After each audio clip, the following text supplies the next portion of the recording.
दोस्तों, जैसा कि आप अभी इस ग्राफ में देख सकते हो, यूके की इकोनॉमिक कंडीशन दिन ब दिन बहुत ही खराब होती जा रही है। Electricity, gas, fuel, food, services सभी के प्राइसेस बढ़ते ही जा रहे हैं और ये इन्फ्लेशन का ट्रेंड 2021 से चल रहा है, जो आगे भी नियर फ्यूचर में रुकने के कोई चांसेस नहीं है। अक्टूबर 2022 की अगर बात की जाए तो यूके में इन्फ्लेशन रेट 13% से ज्यादा हो चुका है, जो पिछले 40 सालों में सबसे ज्यादा है। अब दोस्तों, यूके की गवर्नमेंट में 4 सबसे पावरफुल और सबसे प्रेस्टिजियस ऑफिसेस है, जिन्हें the great offices of state कहा जाता है। फर्स्ट है prime minister office, second chancellor of exchequer, third foreign secretary और लास्ट होम सेक्रेटरी। अब इन चारों ऑफिसेस में से चांसलर ऑफ एक्सचेकर का काम होता है सभी इकोनॉमिक और फाइनेंशियल मैटर को संभालना। इन शॉर्ट, हमारे यहाँ जो फाइनेंस मिनिस्ट्री का काम होता है वही यूके में चांसलर ऑफ एक्सचेकर का काम होता है और इसी पोजीशन पर फरवरी 2020 में ऋषि सुनक को अपॉइंट किया गया था। अब दोस्तों, जब पेंडेमिक आया, जब यूके की इकोनॉमिक कंडीशन खराब हो रही थी, तभी इन्हीं के पॉलिसीज की वजह से यूके सर्वाइव कर पाया था। The total value of goods and services produced in the UK, known as GDP, fell by 9.9%. There was growth of 1% in the last 3 months of the year, which means the UK isn't technically now in recession. Pandemic budget allocations, corona virus job retention scheme, eat out to help out scheme, ऐसे कई initiatives लिए ताकि UK की economy बच सके। In fact current scenario में भी UK को इकोनॉमिक क्रंच से बचाने के लिए ऋषि सुनक को यूके के प्राइम मिनिस्टर बनाया गया।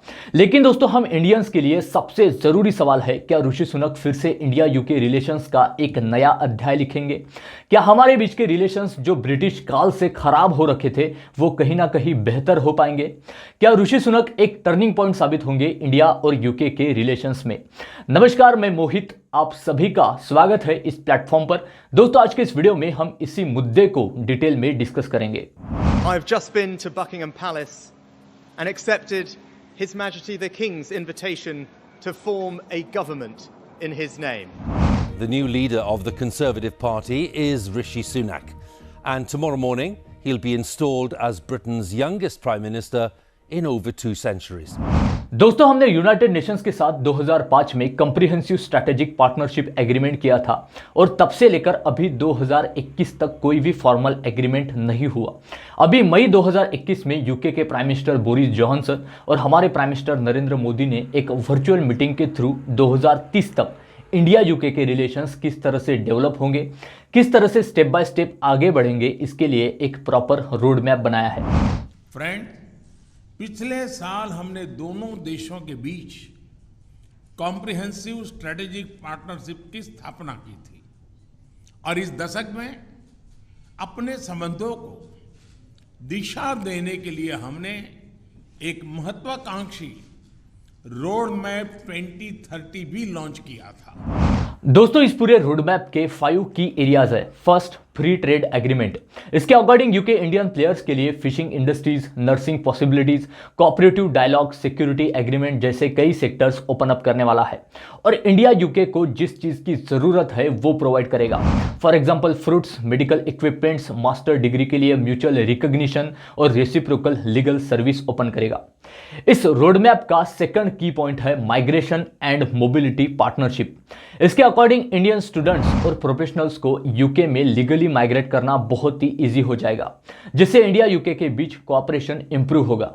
इस एग्रीमेंट की वजह से ये एक्सपेक्ट किया जा रहा है कि अगले 2 सालों में 3000 से ज्यादा यंग इंडियन प्रोफेशनल्स को यूके में एम्प्लॉयमेंट मिलेगी। नेक्स्ट की पॉइंट है एज ऑफ डूइंग बिजनेस। दोनों देश एक साथ वर्क करेंगे कि किस तरह से ट्रेड रिस्ट्रिक्शंस को एलिमिनेट किया जाए या फिर कम किया जाए।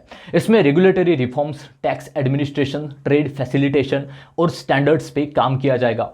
दोस्तों, इस रोड मैप में अगला की पॉइंट है एजुकेशन। इसमें इंडिया की न्यू एजुकेशन पॉलिसी के अंडर रहकर किस तरह से दो देशों के बीच, पर्टिकुलरली एजुकेशन इंस्टीट्यूशंस के बीच कोऑर्डिनेशन बढ़ाने के लिए वर्क किया जाएगा, इस पर ध्यान दिया जाएगा और हजारों इंडियन स्टूडेंट्स अपना एजुकेशनल डेस्टिनेशंस यूके सिलेक्ट कर पाएंगे।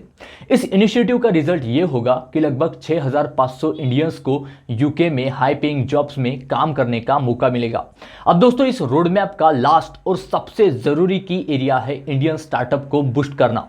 इंडिया और यूके का मेन एम यही है कि स्टार्टअप को किस तरह से 2 वे इन्वेस्टमेंट के जरिए बूस्ट मिल सके। इसमें early stage startup, green enterprises और इनोवेटिव वेंचर्स को दोनों गवर्नमेंट एक्टिवली सपोर्ट करेगी। इसके अलावा यूके का यह भी प्लान है कि लॉन्ग टर्म पर्सपेक्टिव में इंडिया को क्लीन, ग्रीन और सस्टेनेबल इंफ्रास्ट्रक्चर में हेल्प की जाए। अब ये सभी इनिशिएटिव्स रोडमैप के जरिए इंप्लीमेंट किए जाएंगे। अब दोस्तों पर्टिकुलरली ऋषि सुनक जी को अगर हम कंसिडर करें तो उनका इन सब में क्या कंट्रीब्यूशन होगा, तो यूके इंडिया के लिए बहुत ही जरूरी देश है। यूके इंडिया का 6th लार्जेस्ट इन्वेस्टर है। अगर फाइनेंशियल ईयर 2000 से लेकर अभी 2022 तक की टोटल यूके की इंडिया में की गई इन्वेस्टमेंट अगर हम कंसिडर करें तो वह लगभग $32 बिलियन से ज्यादा होगी। दोस्तों इंडिया में हर साल जितनी फॉरेन डायरेक्ट इन्वेस्टमेंट होती है उनमें से 5.4% इन्वेस्टमेंट यूनाइटेड किंगडम से आती है। 2015 में यूके के साथ हमारा ट्रेड लगभग $20 बिलियन का था, जो अभी 2022 में $32 बिलियन का हो चुका है। यूके की इंडिया में 600 से ज्यादा कंपनीज है जिन्होंने लगभग 5 लाख से ज्यादा इंडियंस को एम्प्लॉयमेंट दे रखी है, जिनका combined turnover 3000 billion Indian rupee से ज्यादा है। यानी आप इमेजिन कर सकते हो यूके हमारे लिए कितना जरूरी है। ऐसे में अगर इंडिया की कल्चरल वैल्यू प्रमोट करने वाला, इंडिया से खुद को डीपली कनेक्ट फील करने वाला, इंडिया के लोगों को अपने ही लोग मानकर प्रोफेशनल, स्ट्रैटेजिक और बिजनेस माइंडेड रिलेशनशिप से ज्यादा मानने वाला अगर यूनाइटेड किंगडम का प्रेसिडेंट हो तो इंडिया और यूके के रिलेशंस डेफिनेटली अगले स्टेप पर होंगे। नमस्ते जी, सलाम, केम छो? Where's that goal player? Kitab! CF India, it is great to be with you. It is a privilege to be here tonight, and that is because आप सब मेरे परिवार हो। यूके में इंडियंस की अगर बात की जाए तो यूके में लार्जेस्ट एथनिक माइनॉरिटी कम्युनिटीज में इंडियन डायस्पोरा सबसे ज्यादा है। 2011 के सेंसस के अकॉर्डिंग यूके में लगभग 1.5 मिलियन इंडियन ओरिजिन पीपल है, जो कहीं ना कहीं यूके और इंडिया के बीच एक लिविंग ब्रिज का काम करते हैं। वो डायरेक्टली या फिर इनडायरेक्टली यूके में इंडिया को ही प्रमोट कर रहे हैं। और अभी वहां के जो प्राइम मिनिस्टर है ऋषि सुनक, वो भी इंडिया से बहुत ही डीपली कनेक्ट रखते हैं। तो दोस्तों हमने जो 2030 के लिए रोड मैप डिस्कस किया है, जो फ्यूचर गोल्स सेट किए हैं, वो हम डेफिनेटली पूरे कर सकेंगे।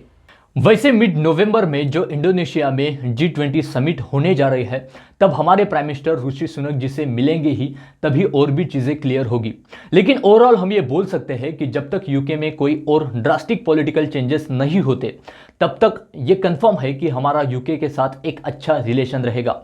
दोस्तों आज की इस वीडियो में हम यही रुकते हैं, मिलते हैं अगले वीडियो में एक नए इंटरेस्टिंग और इंफॉर्मेटिव टॉपिक के साथ। जय हिंद।